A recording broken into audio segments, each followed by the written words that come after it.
All right, well, the Penrith Panthers have finished last season in 10th spot, missing out on finals footy. They've had two sort of tough years in a row now. Freddie, what do you see from them this year? Well, I see improvement. They look a lot more settled than they were last year. They had to go through all the videotape stuff last year, so that was very unsettling for them. Tyrone Mate played in his first game, had some blonde hair, which I wasn't too sure of. So it's becoming a thing, isn't it? I don't know if he needed the blonde hair, but I feel like they've trained hard. Even looking at how fit they were in the Nines, I'm very unlucky not to go further into that. But you can say they went over with purpose. I think they should have beat St George. They're the better side, I believe. And they've got all these young kids coming through. It's whether they're good enough to get them high enough in the on the ladder to sort of get really push to win a premiership. I'm not really sure. How do they get the best out of them this year? Yeah, well, they're fit enough. They look a lot fitter than they've ever been. So already they've lost their fullback, so he's out for a while. You can see Viliami Kikau. A lot's going to rely on him. He was incredible. Freaky talent. So and he looks really motivated. Keeping him on the field is going to be a big ask. And then it's also not just having him, not just going to him all the time.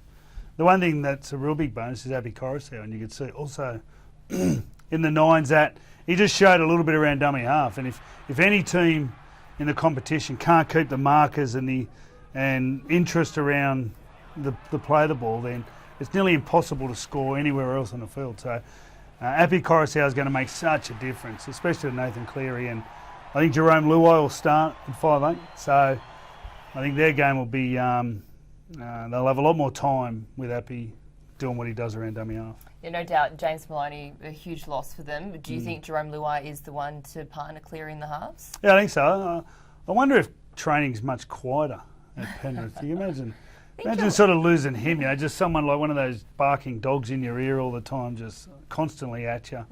But they're also got to find their own personality. James had a lot to do with their personality. He just had that attitude of, we'll be right. And a lot of the time when they were doing well, that's what got them through. So they need to find a personality. I think that what they've got to do is, they were the worst, they gave away more penalties and made more errors. And that sort of says a fair bit about your club as well. So if they can tidy that up, then the rest of the game becomes a bit easier because you've got more ball and you're less fatigued. Do you think there's a chance that Matt Burton could be pushing as well for the spot in the halves? Yeah, absolutely. He's for a young kid, he came in. I remember his first game. He's just got lovely touch and real big body. A bit of an old style 5'8", where he's sort of looks more like a back rower. And young kid coming through.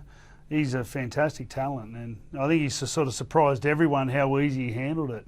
So he'll put a fair bit of pressure on Jerome, which should get the best out of their halves, and maybe even the third one becomes someone who comes off the bench. And I know Jerome has played that role and could do it quite easily. And it's whether Matt could also play other roles. But anyway, well, time will tell. But they look fit.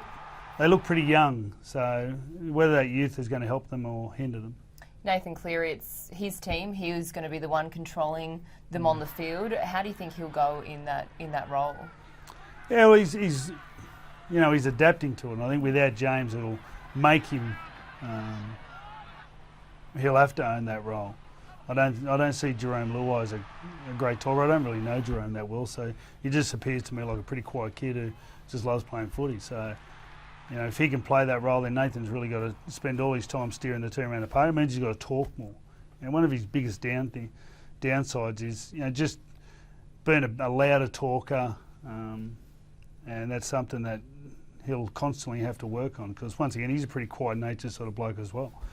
It's interesting that James Tamou, being the captain, and I think these days, I think it's a good thing for Nathan, the fact that James can worry about the media and doing all the talking, and Nathan can concentrate and run the footy team on the field and at training. So I think that really works for Penrith at the moment, given the workload Nathan has to deal with. Where does Nathan stand for you in terms of the New South Wales Blues? Oh, he's been a part of our plans for the last 2 years, so I just love what he's about. He's just a incredibly hard worker and just does all those small things. It was interesting, Sam Burgess wrote an article leading into the Nines and spoke about the sort of 5 players that he sort of admires in the league, and he spoke about Nathan Cleary. He chased him around and bashed him a couple of times, and at one stage, just after a kick, just sat him down and really what he thought was a crunching tackle. And he said, he looked up and there's Nathan just running off, and that's a sort of that's the sort of player Nathan is. He just gets on with it. And in pressure games in State of Origin, you need those sort of attitudes.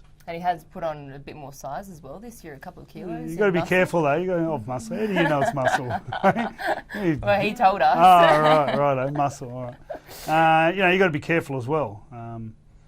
It's a fine line between speed and weight and muscle and all those things you talk about. So I'd be interested. I'll find out off their staff if his speed times have increased, or I think early on too. You also got to carry the weight around.